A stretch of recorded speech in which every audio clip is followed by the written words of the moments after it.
Maulan na panahon, gawa ng bagyo. Di makalabas ng bahay. Nagluto ng merienda. Ano yung niluluto mo? Wala, testing lang to. Ray? Yan. Ano yan? Egg tart. Egg tart. Egg tart daw yan. Kuha mo ng tikitin. Kasi maulan ang panahon dito sa amin ngayon. Grabe ang ulan. Simula pa kahapon. Mainit. Tingnan nyo ha. Grabe ang ulan ngayon dito sa amin. Yan. Talagang simula pa kahapong umaga hanggang ngayon ulang-ulan pa rin. Walang tigil ang ulan. Kami ay nag-aalala sa aming palay na hindi pa na-harvester. Yan, dahil ang bagyo, sobrang lakas ang ulan. Yan, ganito ang aming sitwasyon dito sa Lopez, Quezon. Malakas na ulan. At malamig na panahon, kaya hindi makapaglabas para mag-vlog. Magkuha ng, hindi makagawa ng content video sa labas ng bahay. Dito lang sa labas, sa loob. Yan, ganito ang sitwasyon ng panahon dito sa amin. Sana tumigil na ang bagyo para maano ang aming palay. Ma-harvester na bukas pag hindi na umulan. Kailan para malabo pa siyang tumigil.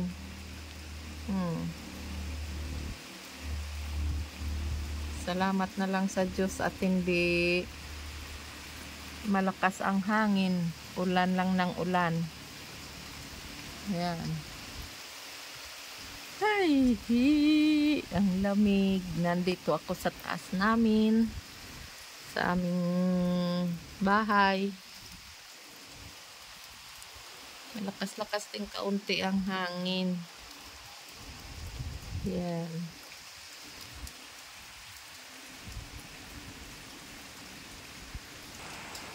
Ito ang harapan ng aming bahay. Doon sa kabila medyo nababaha na kaunti.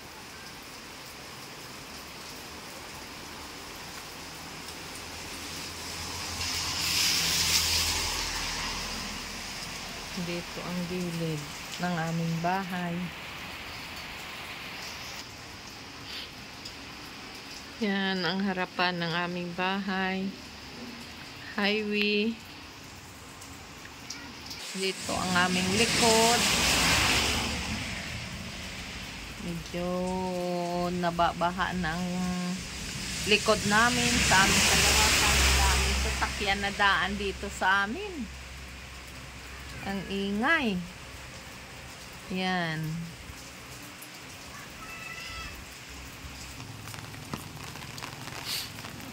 Bisitahin ko yung aking alagang baboy at sisiw. Yan ang aking aso.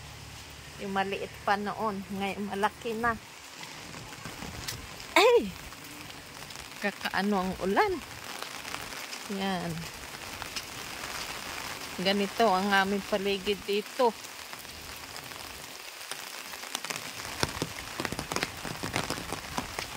Tingnan ko yung aking alagang dalawang inahinin kung gawain kong inahinin nga bulaw. Ito ay 1 week na sa akin. Ay, anong gagaling nyo? Naari ang aking mga Rhode Island nga manok. Yan ang gagaling nyo. Doon kayo. Diyan. Yan. Nandito sila nagtatambay. Dahil naulan. Yan. Gawaing inahin. Yan. Nangihingi ng pagkain. Ang bilis nilang lumaki. 2 weeks old. 1 week pa lang sila. Yung 14 ko ito kinuha. Yan. At saka nakakalungkot ang aking itlog nung aking mga Rhode Island na yan. Yun. Yun. Ang itlog nila, in-incubate namin. Nagkaigi ay mga sisiw niya ay naging sisiw ay 4. Ang 2 ay namatay, tapos yung iba may sisiw lahat, kaya lang ay hindi nagpisa sa loob ng 21 days. Kaya yan lang ang 2 ang naiwan. Ang nakasurvive, 2 lang.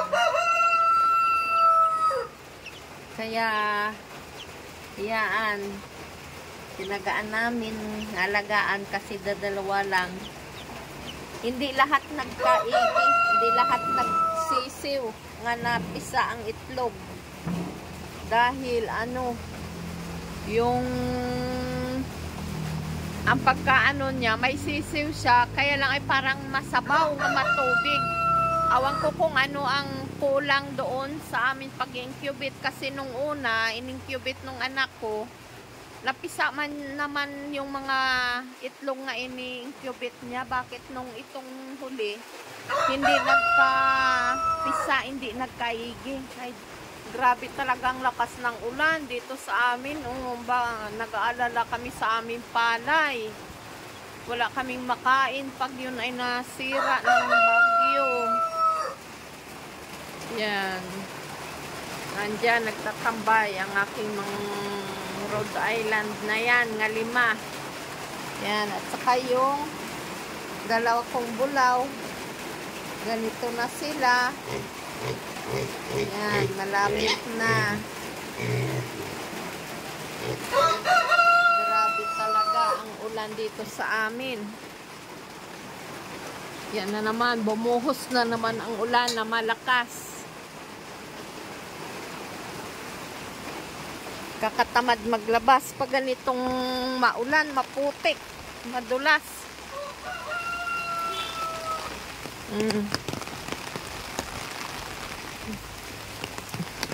Mga kabisalog, araw ngayon ng may bunga ang aming patula, ito, ang laki. Araw ngayon ng Martes, October 22. Hindi makalabas ng bahay, hindi makapunta sa bukid at sobrang lakas ng ulan. Ayan, ang aming paligid din . Ayan, sa likod. May baha na Ayan. Ang laman ng aming hukay puno na ng tubig. Yan, tabi po. Yan.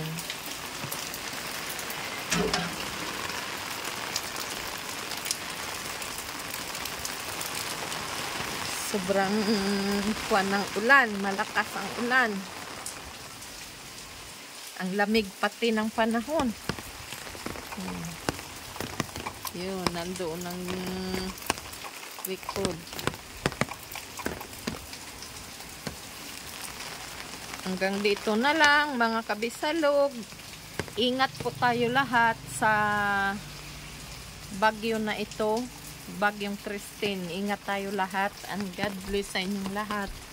Maraming salamat. Bye-bye. Hey! Diyos ko. Ay. Patuloyin natin dito ang payong.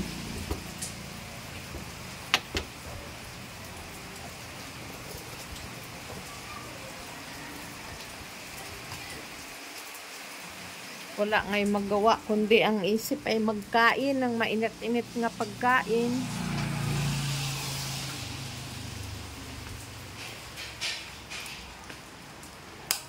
Mandilim na ang aming bahay. Ano, luto na? Luto na ba? Saan? Tikman ko daw. Pakita mo Wow. kay mama. Pakita mo sa video.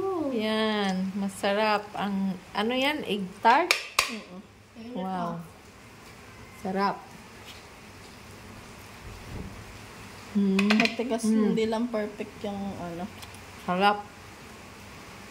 Okay na. Bye-bye. Merinda po muna tayo.